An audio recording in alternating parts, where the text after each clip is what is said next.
employee affinity groups, making the business case. Exactly. Well, the one thing that I like about Booz Allen is diversity is a core value from the mailroom clerk up to our CEO, so that is important. I'm in the diversity network group because I want to give back. I want to help my company. I want to help my peers. I want to help my colleagues, whether the company does it or not. So I encourage you to reach out to these groups. They're there for a reason, and they can tremendously help you in your career. Why have network groups in the first place? Because I do believe that network groups have a key role in today's business. If you do a little research, you'll find that many of your top companies are supporting them. They've embraced them. They understand the business benefits that are derived from them. And so I think it's pretty easy to initially put forth a business case to your senior management about why you should begin. Sure, you begin by clearly defining roles and responsibilities. What are the expectations of the network groups? Ensuring, for example, that they're not bargaining units. Ensuring that they're aligned with the business. Then ensuring that they have management support. You can hear consistently the need for an executive sponsor here. They also need a point of contact, be it in the HR community or elsewhere, that can help them define charter, goals, come to for budgets, things of that nature. Your company is a traditional energy company where it's largely men. Tell us how you've been able to use network groups to be more inclusive. We also have what's called Women of NSTAR, which are women who, based on where they fall in our talent management plan, providing them with the development tools and the resources that they need to be successful to move forward in their organization. And we have diversity councils at our different centers.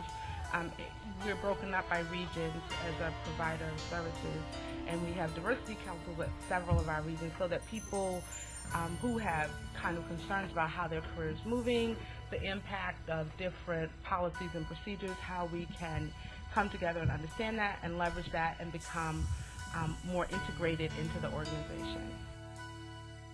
Tell us about the history of network groups at your companies. And for us, they go back to the late 60s, early 70s, so somewhat like IBM with a long history. And initially, we had two groups of individuals. One group was referred to as the Advisory Board of Women, and the second one was the Affirmative Action Advisory Council. And these two groups were responsible and had a key role in looking at our affirmative action activities and to literally give feedback to the senior management as to what sort of progress they felt we were making and what sort of actions we could take to address some of our affirmative action goals. Over time, those groups have evolved into, shall we say, a broader agenda and have taken a key role that we'll talk a little bit more in the session today in terms of the alignment with the business. And so that's some of the history with us. I'm interested in hearing, how does the network groups help support the goals of your companies? If I just look at, at the Boeing company again, I think that it's really helping us to drive a cultural change and a paradigm shift within our company. It also exists to support a much larger framework of the company, which really is an integrated diversity strategy. It allows for coaching and counseling in a very non-threatening environment. It's hard for employees to come and talk to people that they really don't feel comfortable with. So it does provide them with that opportunity, and it provides them with a broad network of resources across the company.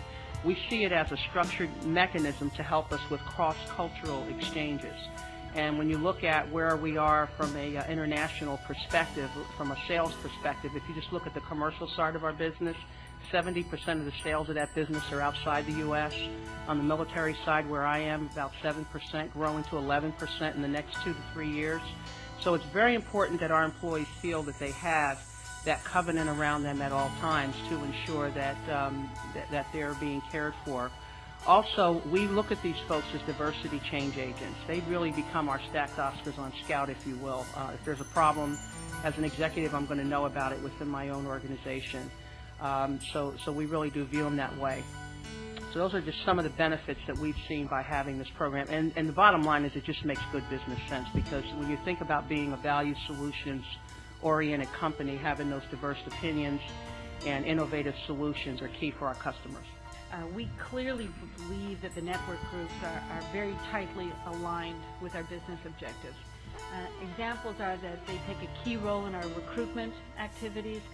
My organization, Space Technology, which is headquartered in Redondo Beach, California, is almost 70% female or people of color, exceedingly diverse. We have a very heavy reliance upon our network groups to support our recruiting activities, both at events like this, but also on the college campuses and in localized events. They take a key role in our new hire assimilation efforts. We have a group of new hires specifically that run everything from workshops to tours to buddy systems, etc. The network groups also are instrumental in identifying what I'll call targeted development needs for a group of the workforce. Examples have been that the Asian network group recommended that we bring in some folks to do workshops on accent reduction.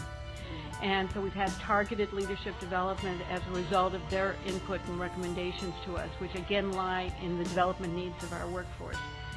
They also take a key role for us in community outreach. And we use them to leverage the relationships in the community and to enhance our relationships in the community. They also are instrumental in our heritage events. They take a lead role in thereby helping to foster a more, shall we say, greater diversity awareness and fostering a more inclusive workplace. And mentorship is another key role that the network groups take for us in terms of mentoring each other, and also through them we enhance their visibility with senior management, which comes back twofold in terms of the mentoring of the executives and the executives' ability to mentor them. So these are clearly aligned with the goals that are key to us. How do network groups help in the issue of retention?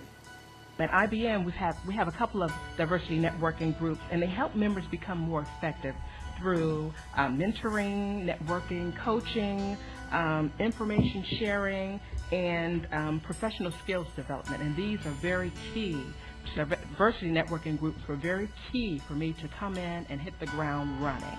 That as we utilize affinity groups within InStar, what we're finding is that people are actually feeling a greater sense of inclusion.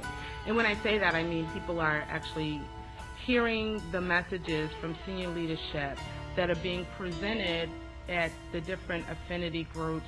So people have a sense of knowing what's going on in the organization. In the context of just the makeup of the utility industry in our organization alone, I think people feel like they have a place to be. You know, I think some things that you kind of say, gee, you know, I wonder what that means, or what is that? What did I really just hear? I think when you're in an affinity group, you have an opportunity to say, did you hear that? Did you see that? What did that mean to you? And so there's a sense of translation that occurs. I'm interested in learning, how do we ensure that the network groups are inclusive? And secondly, what parting thoughts would you give corporations who are thinking about implementing network groups? Thanks, Shaw, for bringing that up, because that is very important.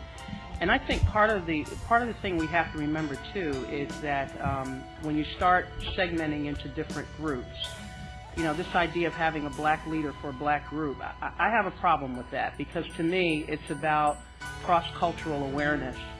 So what we've done within our company to try to help that issue is we've made sure that these affinity groups do have executive coaches, and if they don't, we really do try to provide a covenant, whether it's through leadership associations or some other type of group.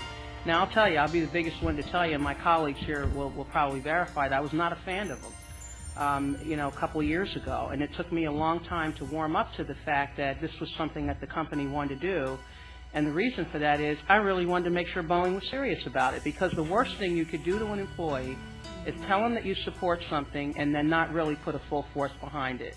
So I was looking for the structure, I was looking for the money, I was looking for the personal time to be able to nurture it and make sure that it could be successful. So if you're not in a group or your company is thinking about starting one, if you're not going to put the muscle behind it, don't do it, because it will be it'll have a much more negative impact on your employees than if you did nothing at all.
Think of it as an investment in your own career.